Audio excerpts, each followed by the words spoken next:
Akibat cuaca ekstrim El Nino yang memicu kemarau panjang, warga Kecamatan Buai Madang Timur, khususnya Desa Tekorejo, mengalami kesulitan mendapatkan air bersih.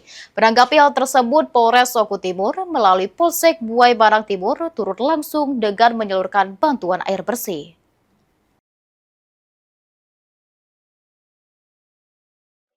Akibat kemarau panjang, warga Kecamatan Buai Madang Timur, Kabupaten Oku Timur, khususnya Desa Tekorejo, mengalami kesulitan air bersih.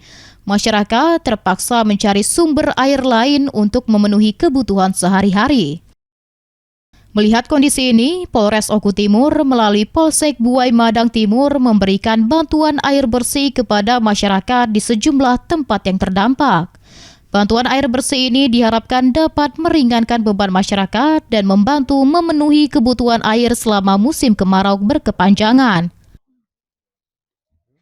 Semoga dengan bantuan air bersih secara gratis ini bisa bermanfaat, bisa digunakan oleh warga. Alhamdulillah kegiatan ini sudah berlangsung selama hampir 1 minggu ya Pak. Iya. Dan kita jalankan, insya Allah kita tiap hari terus menerus sampai dengan warga kita mendapatkan air bersih. Kesulitan kalau terjadinya kemarau itu kurang lebih ya 1,5 bulan, tapi yang benar-benar kesulitan itu sudah hampir mendekati 1 bulan lah. Ini yang benar-benar kesulitan. Jadi air yang untuk minum itu jelas kita harus mengambil dari jauh.